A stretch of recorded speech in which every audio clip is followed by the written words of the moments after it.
conflicts, threats, ancient lands.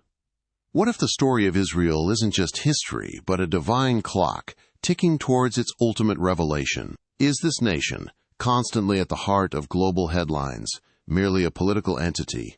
Or is its destiny already written, its every move a fulfillment of ancient prophecy? It all began not with a nation, but with a single man. In the ancient city of around 4,000 years ago, a pivotal moment in human history unfolded. God called Abraham, instructing him to leave his homeland and journey to a land he would show him. This was a radical, transformative call, a divine intervention that would ripple through millennia. The promise was staggering. From this one man, God would raise a great nation, bless those who blessed him, curse those who cursed him, and through his lineage, all the peoples of the earth would find blessing. From one man, a nation, and through that nation, a blessing to all the world. Abraham embarked on a nomadic journey into the land of Canaan, trusting in a promise so vast, it defied human comprehension. In the vast, untamed wilderness of Canaan, God repeatedly affirmed and sealed his covenant with Abraham. It was an unbreakable contract, not based on human merit, but divine decree. The promise was clear. Not only would Abraham have countless descendants, but a specific land, stretching from the river of Egypt to the great river, the Euphrates, would be an eternal inheritance for his seed. This was a land covenant, made long before the nation even existed, establishing its future home with prophetic precision. The birth of Isaac, the son of promise, miraculously affirmed God's faithfulness, solidifying the chosen lineage through which these prophecies would unfold. The divine promise continued its journey through Abraham's descendants, proving God's unwavering faithfulness despite human imperfection. The covenant passed to Isaac, then to his son Jacob, chosen even over his elder twin Esau. Jacob, a man often marked by cunning and struggle, nevertheless became the next vessel for God's unfolding plan. Even after deceiving his brother for the birthright, God sovereignly reaffirmed the covenant to Jacob at Bethel, revealing a ladder connecting heaven and earth. It was a powerful testament that though human choices and flaws might complicate the path, God's ultimate purpose for his chosen lineage would not be derailed. The promise was secured, generation after generation. The defining moment for this nascent people arrived at the Jabbok River. There, Jacob wrestled through the night with a divine being, a struggle that left him forever changed. At dawn, he received a new name, one that would echo through history and define his descendants, Israel, meaning he struggles with God. This name wasn't just an identity, it was a prophecy, foreshadowing a nation chosen for a unique, often challenging relationship with the divine. From Jacob's 12 sons, the 12 tribes of Israel would emerge, each bearing the legacy of this profound encounter. Thus, the very name, Israel, became a testament to a people forged in divine struggle, destined for an extraordinary, God-ordained future. The fledgling family of Jacob, now renamed Israel, journeyed into Egypt, seeking refuge from famine. What began as a temporary haven under the protection of Joseph, the favored son, slowly morphed into a crucible of unimaginable hardship. For 4 centuries, the descendants of Abraham multiplied under the Egyptian sun, yet their numbers only stoked the fear of successive pharaohs. What few realized was that this period of brutal servitude, marked by forced labor, brick-making, and the crushing weight of oppression, was no accident. It was God's chosen method to forge a distinct identity for his chosen people, transforming a scattered family into a multitude, a nation in the making, ready to be delivered. The stage was set, and a deliverer was about to emerge. From the heart of that Egyptian bondage, God raised a man of destiny, Moses. What followed was an unparalleled display of divine power and unwavering faithfulness. Moses, armed with God's command, confronted the mightiest empire on earth. 10 devastating plagues systematically dismantled Egypt's false gods, culminating in the chilling precision of the Passover, where the blood of a lamb marked Israel for salvation. Then, the Red Sea parted, a liquid wall allowing God's people to walk on dry ground. only to collapse upon the pursuing Egyptian army, utterly destroying them. It was more than a miraculous escape. It was a triumphant act of divine liberation, a declarative statement to all nations. God directly intervenes for His chosen. Freed from Pharaoh's grasp, the newly liberated multitude journeyed into the rugged wilderness of Sinai. It was there, amidst the thunder and lightning of a trembling mountain, that God solidified their identity. From the cloud and fire, the 10 Commandments were proclaimed, establishing the Mosaic covenant, a unique, profound relationship between God and His people, governed by divine law. This was not merely a set of rules. It was the very constitution of a holy nation. The tabernacle, a portable sanctuary, was then meticulously constructed, a dwelling place for God's presence among them, solidifying Israel as a people set apart, bound to the Almighty by an unbreakable covenant. After 40 years of wilderness wandering, a new generation stood poised on the plains of Moab, ready to claim their inheritance. Under the leadership of Joshua, the nation of Israel crossed the Jordan River on dry land, an echo of the Red Sea miracle. The walls of Jericho fell with a divine shout, a chilling testament to God's power. City after city, stronghold after stronghold, succumbed to the armies of Israel. This was the dramatic fulfillment of the land promise made to Abraham centuries prior, now delivered with terrifying precision. The land of Canaan, from the river of Egypt to the great river, the Euphrates, was divided among the 12 tribes, establishing Israel as a sovereign people in their promised homeland. Yet, even within their promised land, Israel faced challenges. For centuries, they lived under the decentralized rule of judges, a cycle of obedience and apostasy. But the people longed for a king, a visible earthly ruler, like the nations around them. This was a complex twist in God's unfolding plan, a blend of human desire and divine allowance. The prophet Samuel anointed Saul, a man chosen by human preference, whose reign ultimately failed.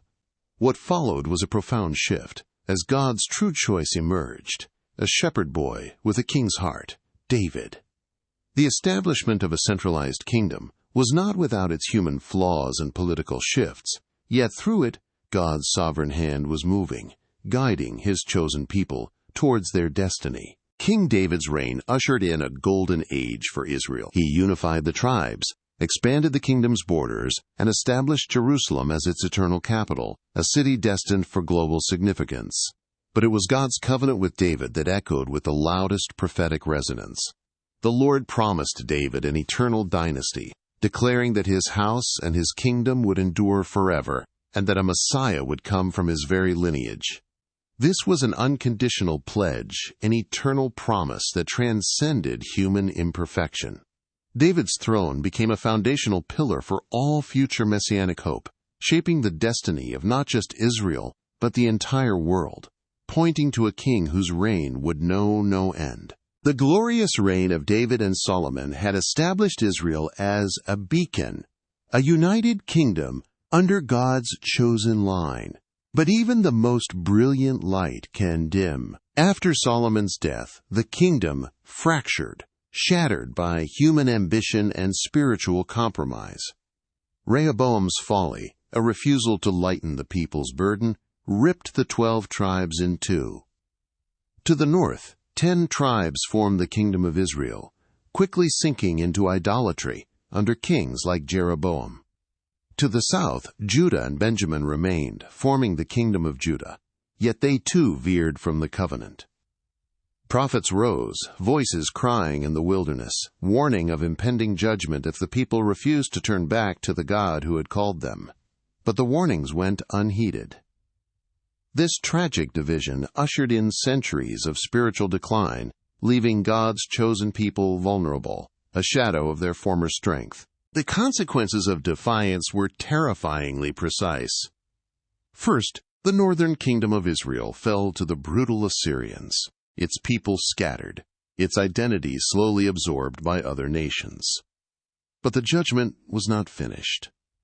For Judah, the ultimate reckoning came with Babylon. King Nebuchadnezzar, an instrument of divine wrath, laid siege to Jerusalem. The city walls, once impenetrable, crumbled. The first temple, Solomon's magnificent creation, the very dwelling place of God's presence on earth, was plundered and then consumed by fire. Thousands were torn from their homes, marched in chains across the desert, exiled to the foreign land of Babylon. It was a devastation beyond imagination, fulfilling prophecies uttered centuries before. A nation uprooted, a people weeping by foreign rivers, separated from their sacred land and the heart of their worship. Yet, even in the depths of despair, God's promise endured. Amidst the Babylonian captivity, prophets arose not just to condemn, but to offer a profound hope. Jeremiah had foretold a 70-year exile, but also a certain return. And then there was Ezekiel, granted a vision of astonishing power on the plains of Babylon. He saw a valley filled with dry bones, scattered and lifeless. But as God commanded, the bones came together, sinews and flesh covered them, and finally breath entered them. This was no mere dream, it was an unbreakable promise. This vision symbolized Israel's national resurrection, a miraculous restoration not just of their physical presence in the land, but a future spiritual revival. Even from the dust of desolation, God declared His people would rise again. The prophetic clock continued to tick. Just as Jeremiah had foretold, the 70 years of exile came to an end. But the instrument of liberation was unexpected. A pagan king, Cyrus the Great of Persia. In a decree that resonated through history, Cyrus permitted the Jewish exiles to return to their homeland and, astonishingly, financed the rebuilding of their temple in Jerusalem. Under leaders like Zerubbabel and later Nehemiah, the returning exiles faced immense challenges: opposition, poverty, and discouragement. Yet, with unwavering perseverance, the Second Temple was erected, and Jerusalem's walls were rebuilt. It was a partial return, a fragile reestablishment, but it was a testament to God's faithfulness, using even an unconverted king to fulfill His ancient promises. Centuries passed, and Israel, though returned to its land, remained under the shadow of foreign powers. Alexander the Great swept through the region, bringing Hellenistic culture and influence. A brief, glorious period of independence was won through the Maccabean Revolt, a testament to Jewish zeal. But this flicker of sovereignty was short-lived. The mighty Roman Empire soon annexed Judea, reducing it to a province. The Jewish people, heirs to an eternal covenant, found themselves once again under the heel of an empire, longing for a true deliverer, a Messiah who would not only free them from foreign dominion, but establish God's eternal kingdom. The geopolitical landscape was one of constant unrest, a simmering cauldron of expectation and oppression. The ultimate catastrophe arrived in 70 A.D. Decades earlier, Jesus had stood on the Mount of Olives and prophesied with chilling precision, "Not one stone here will be left on another. Every one will be thrown down." His words proved tragically true. After a Jewish revolt against Rome, Emperor Vespasian dispatched his son, Titus, to crush the rebellion. Jerusalem endured a brutal siege, culminating in the horrific destruction of the Second Temple, the very heart of Jewish worship. It was a profound trauma, a loss that reshaped Jewish identity forever. This catastrophic event marked the definitive beginning of the long, global dispersion, a period of 2 millennia where the Jewish people would become a nation without a land, scattered across the face of the earth, yet never truly assimilated. The destruction of the Second Temple in 70 A.D. was not merely a military defeat. It was a profound trauma that scattered a people. From that catastrophic moment, Israel, as a national entity in its own land, ceased to exist. Its people, the Jews, were cast out, dispersed across the vast expanse of the Roman Empire and beyond, becoming a people without a sovereign home. Across Europe, throughout North Africa, and deep into the Middle East, Jewish communities took root, often unwelcome, always distinct. For nearly 2 millennia, they endured waves of persecution, expulsions, and displacement, yet miraculously, they remained. It was an incredible historical anomaly, a nation maintaining its identity, its culture, its faith, for centuries without the binding force of a common land or central government.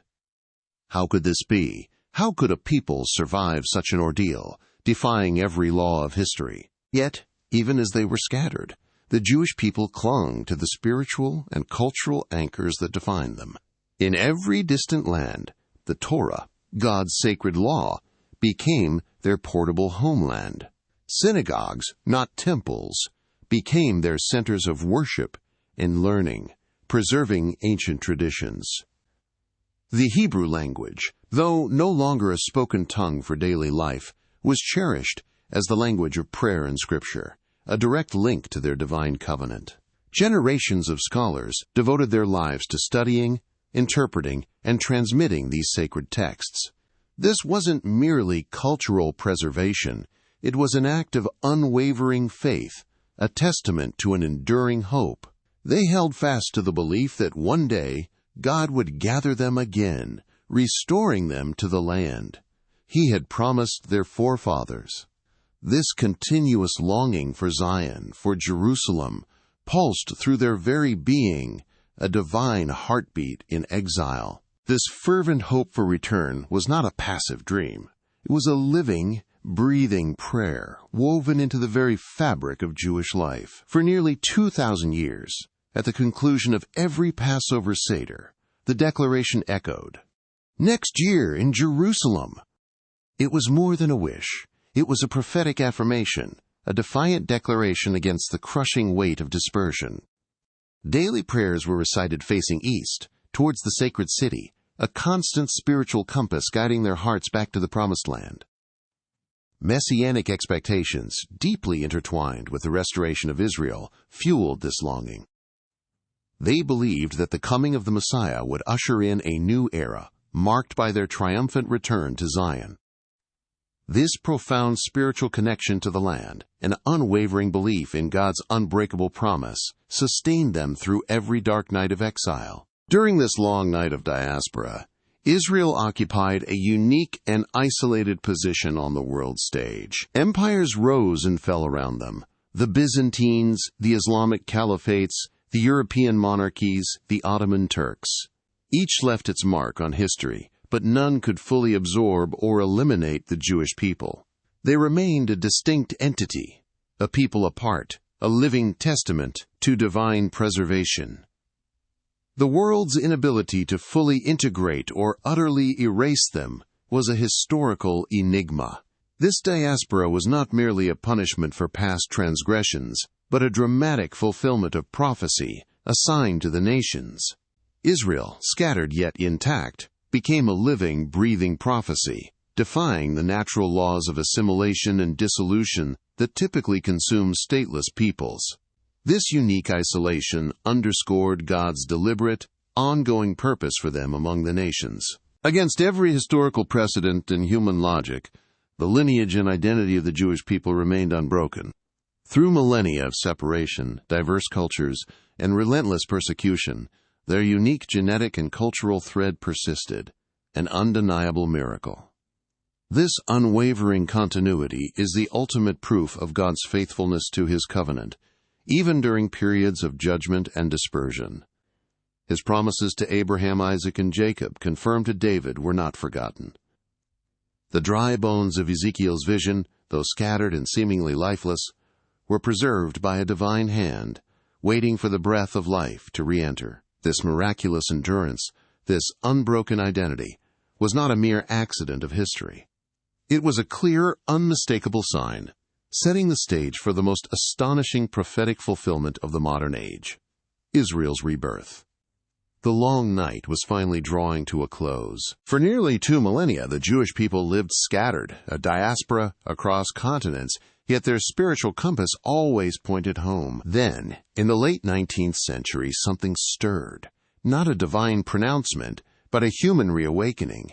A secular movement, born from the intellectual ferment of Europe, began to articulate the impossible dream, a return to Zion. Theodor Herzl, a journalist witnessing rising anti-Semitism, envisioned a modern Jewish state. His book, Cor der Judenstaat **, published in 1896, was a blueprint. The first Zionist Congress in Basel, Switzerland, just a year later, brought this aspiration to the global stage. Delegates, some skeptical, some fervent, debated the practicalities of an idea that defied all historical precedent. This was not a religious revival in its purest form, but a profound human yearning for sovereignty and safety, yet it was a powerful, undeniable precursor. A human movement, seemingly born of man, providentially aligning with ancient prophecies for return. The seeds of return were being sown, preparing the ground for what God had already foretold. The dream, once confined to meeting halls and fervent whispers, began to gain political traction amidst the chaos of global conflict. As the First World War raged, a single, unassuming letter would forever alter the geopolitical landscape. On November 2, 1917, British Foreign Secretary Arthur Balfour penned a declaration to Lord Rothschild, a prominent Zionist leader. The Balfour Declaration, as it became known, formally expressed the British government's, quote, favor the establishment in Palestine of a national home for the Jewish people. A seemingly minor diplomatic maneuver in the grand scheme of a world war, yet it was a prophetic pivot. For the first time in nearly 2,000 years, a major world power acknowledged the ancient claim of the Jewish people to their ancestral land. It was a momentous, politically charged pronouncement, setting the stage for future events with chilling accuracy. This was not merely diplomacy. It was a crucial step in the unfolding of God's greater plan, a world acknowledging an ancient, divine promise. With the Balfour Declaration and the subsequent British mandate over Palestine, the trickle of Jewish immigration, known as Aliyah, began to swell. Pioneers, known as Halutzim, arrived in a land long neglected and desolate. They drained malarial swamps, cultivated barren soil, and established new communities, kibbutzim and moshavim, with grit and unwavering determination. They literally made the desert bloom, transforming the landscape with their arduous labor. Cities like Tel Aviv grew from sand dunes, bustling with renewed life. This was the physical and spiritual effort of rebuilding, a visible testament to the prophecies of Isaiah and Ezekiel, which foretold a time when the desolate land would become like the Garden of Eden. Despite facing immense hardship, disease, and the initial stirrings of Arab resistance, the Yishuv, the nascent Jewish community in Palestine, grew in number and strength. It was an impossible transformation, powered by an ancient hope and a divine hand. Yet, even as the seeds of return took root, the darkest shadow in Jewish history was forming over Europe. The horrors of the Holocaust, an unspeakable tragedy, would consume 6 million Jews in a systematic industrial-scale extermination. From the ghettos of Eastern Europe to the gas chambers of Auschwitz, an entire civilization was targeted for annihilation. The world watched, often in silence, failing to provide adequate refuge, sealing the fate of millions. The profound trauma of this period underscored an undeniable, agonizing lesson. A people without a sovereign homeland, without the power to defend itself, was vulnerable to the gravest atrocities. The Holocaust was not merely a historical event, it was a catastrophic crucible, forcing the world and the Jewish people themselves to confront the urgent, desperate need for a safe haven, a state of their own. It was the ultimate betrayal, crying out for a solution that only God's prophetic clock could deliver. The sheer scale of the Holocaust sent shockwaves across the globe, forcing a moral reckoning. As World War II drew to a close, the international community was confronted with the horrific evidence of genocide and the plight of millions of displaced Jewish survivors. Global sympathy, coupled with the undeniable need to prevent such an atrocity from ever happening again, created an unprecedented pressure to act. The Jewish question, once a theoretical debate, became an urgent humanitarian and political imperative. International conferences and the newly formed United Nations began to deliberate the future of Palestine. A profound shift in global consciousness occurred, transforming centuries of indifference into a growing momentum for a solution. The world, after unthinkable tragedy, was finally compelled to recognize the ancient claim and the desperate necessity for a Jewish state. On November 29, 1947, at the United Nations General Assembly, the world cast its vote on the future of Palestine. Resolution 181, known as the Partition Plan, proposed dividing the land into separate Arab and Jewish states, with Jerusalem as an international city. The debate was intense, emotions ran high, and the outcome was uncertain until the final counts. When the votes were tallied, the resolution passed, providing a legal framework for a Jewish state in its ancient homeland. This was a historic, contentious, and decisive moment. It represented international endorsement, a global acknowledgement of a right that had been denied for millennia. Yet it also sparked immediate controversy and opposition from the Arab world, which rejected the partition outright. The dramatic vote carved out a homeland, setting the stage not only for conflict but for an impending miracle. The clock was ticking, and the moment of rebirth was at hand. After 2 millennia of dispersion, of longing, of a fervent prayer echoing through generations, next year in Jerusalem, the impossible moment finally arrived.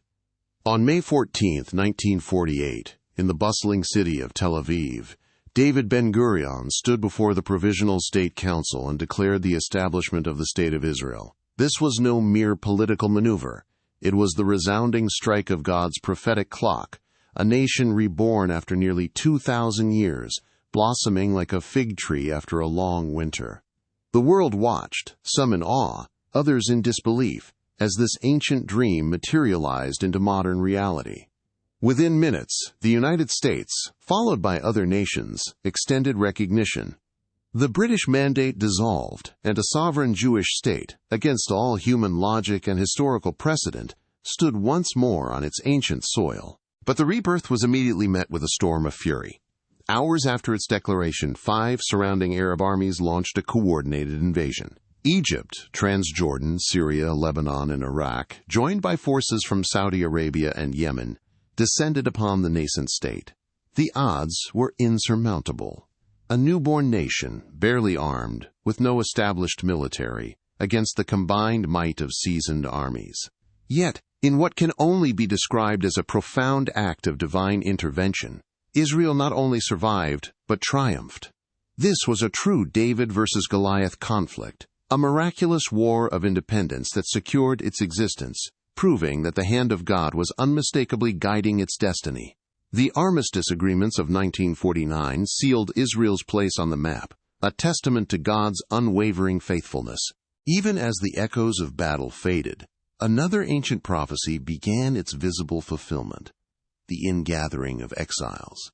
From the 4 corners of the earth, the Jewish people began to return home. Operation Magic Carpet saw Yemenite Jews airlifted from ancient communities. Operation Ezra and Nehemiah brought Iraqi Jews back to their ancestral land. From Europe, from North Africa, from every continent, Jews streamed into Israel, often arriving with little more than the clothes on their backs and an unshakable hope. This mass immigration, known as Aliyah, was a living, breathing testament to the words of Isaiah and Jeremiah, who foretold that God would gather his people from every nation where they had been scattered. It was a visible, undeniable sign of God's hand, a divine homecoming foretold millennia ago. Then, in 1967, another dramatic chapter unfolded: the Six-Day War. Surrounded once again by hostile forces, Israel launched a preemptive strike, achieving an overwhelming victory against Egypt, Jordan, and Syria. But the most profound outcome was the reunification of Jerusalem. For the first time in over 2,000 years, the entire city, including its holiest sites, came under Jewish sovereignty. Israeli paratroopers wept at the Western Wall, their tears mingling with the dust of ages. This moment carried immense spiritual and prophetic significance. Zechariah had spoken of Jerusalem becoming a cup of trembling for all nations, a heavy stone that would burden the world. Now the capital of God's chosen people, once trampled by Gentiles, was whole again, a powerful indicator of approaching end-time events. The rebirth of Israel, its miraculous survival, and the reunification of Jerusalem are not mere historical coincidences. They are direct, chillingly precise fulfillments of biblical prophecy, a definitive signpost in God's prophetic timeline.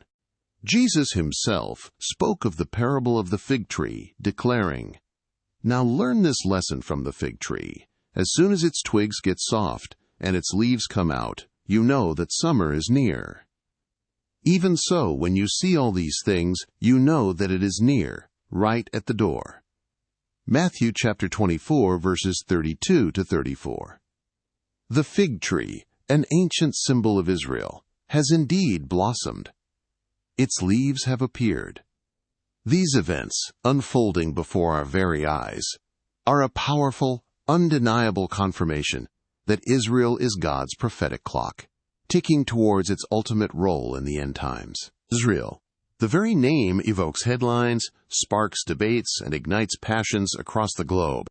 For a nation so small, its presence in international news is disproportionately massive, a constant focal point of diplomacy, conflict, and fervent prayer. Why does this tiny strip of land, roughly the size of New Jersey, command such global attention? Is it merely geopolitics, or is something far deeper at play? What if Israel isn't just a nation navigating modern challenges, but rather a divine clock, ticking towards its ultimate prophetic revelation? Its story is not just history unfolding. It is a forecast, a signpost in God's greater plan, always in view, always significant. As the prophetic clock advances, the ancient scrolls reveal a terrifying map of end-time alliances against Israel playing out today. The prophet Ezekiel, writing thousands of years ago, detailed a specific coalition of nations that would gather against God's restored people in the last days. He named them Magog, Persia, Cush, Put, Gomer, Togarmah. What few realize is that these are not forgotten ancient tribes, but modern nations, forming the very alliances that dominate today's geopolitical landscape. Magog, widely understood as Russia or a Eurasian power, Persia, modern-day Iran, Cush and Put, linking to Sudan and Libya, Gomer and Togarmah, regions within modern Turkey and the Caucasus. The stage is being set with chilling precision, as these ancient names align with present-day powers, preparing for an unprecedented gathering. Centuries before this coalition forms, Ezekiel was granted another vision, one of a valley filled with dry bones. "Can these bones live?" God asked. And they did, coming together, bone to bone, then covered with flesh, and finally breath entered them, bringing them to life. This vision, in Ezekiel chapter 37, prophesied Israel's national resurrection.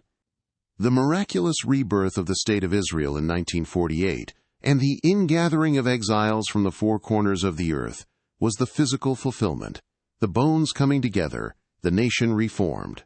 But the vision has two stages. The breath, the spiritual awakening of Israel, is yet to come. This physical return, however, sets the immediate stage, making Israel prosperous and seemingly vulnerable, a target for the very alliances Ezekiel foretold. And so, the greatest end-time prophecy concerning Israel begins to loom into focus, the war of Gog and Magog. In Ezekiel chapters 38 and 39, the prophet describes an unprecedented invasion of the land of Israel. Gog, a powerful leader from the land of Magog, will gather this vast coalition, Persia, Cush, Put, Gomer, Togarmah, and march against Israel. What is their motivation?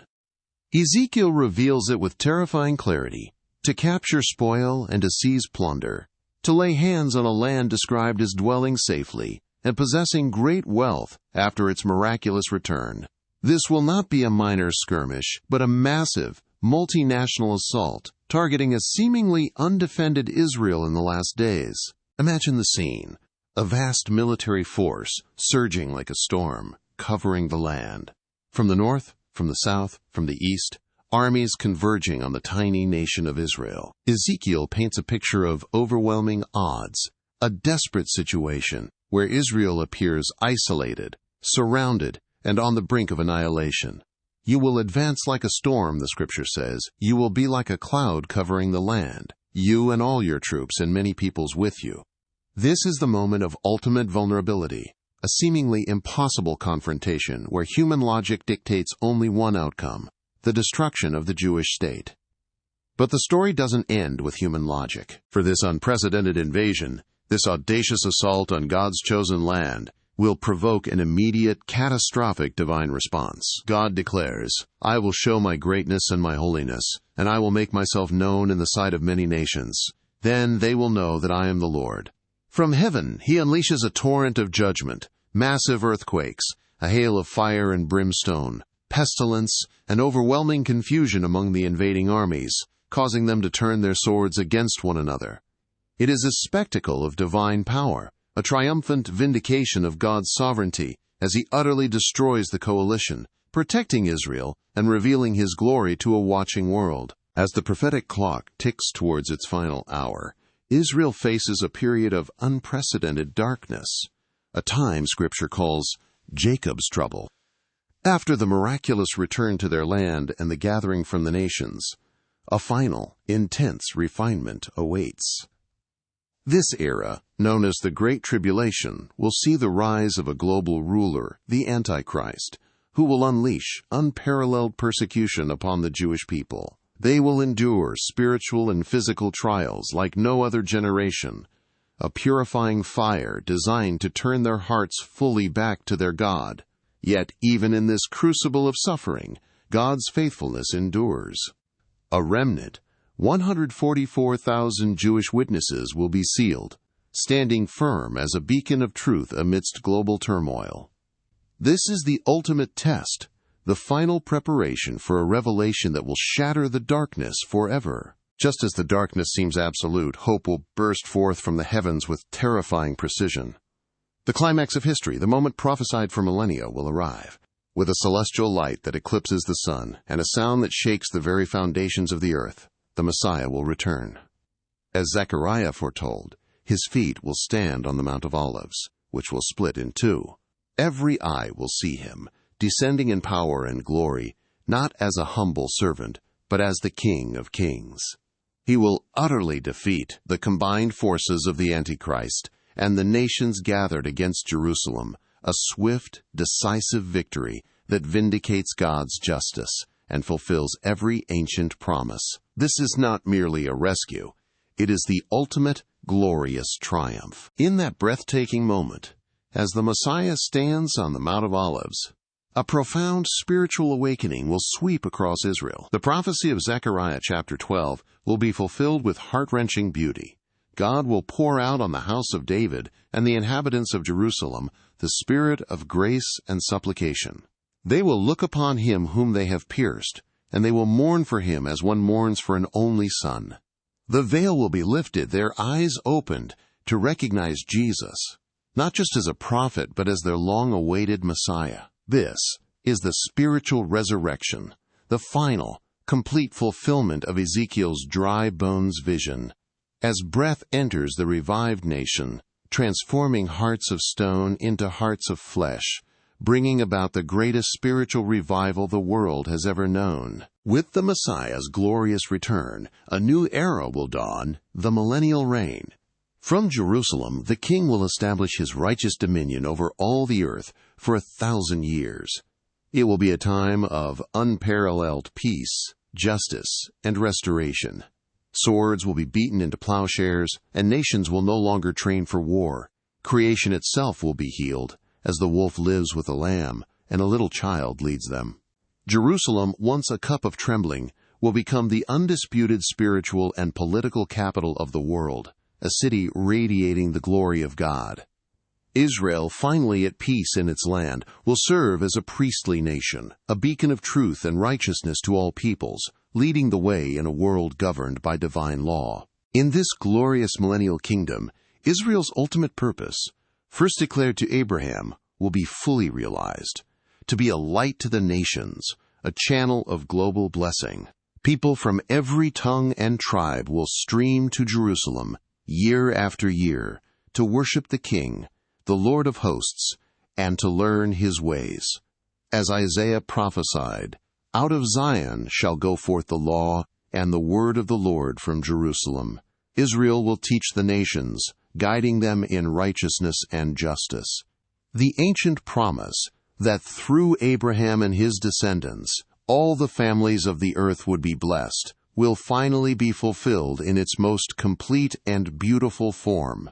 Israel's journey, from desert dust to global destiny, culminates in this profound, eternal purpose. From the earliest pages of Genesis, with the call of Abraham and the promise of a land and a people, to the sweeping visions of Revelation, forecasting a global kingdom centered in Jerusalem, Israel stands as God's prophetic clock.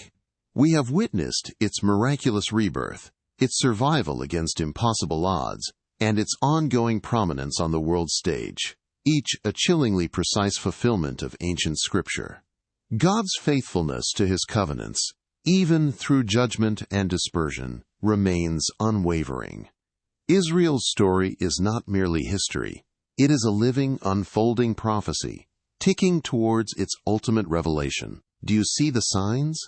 Are you ready to understand how the headlines of today are fulfilling ancient prophecy and what it means for your future? We are living in times when prophecies unfold quietly, and what once seemed ancient is now more alive than ever. So where do you think we stand in this story? Do you see signs of these prophecies in today's headlines? Leave your thoughts in the comment box below. And if you'd like us to keep exploring how current events connect with biblical prophecy, give this video a thumbs up and share it. This lets us know we should continue uncovering more prophecies unfolding right before our eyes. And if you're ready to dive even deeper, click right now on the video you see on your screen, Daniel's 7 Keys for Identifying the Antichrist. Daniel left us the signs we've revealed in this video. In these times, understanding is more essential than ever. Blessings.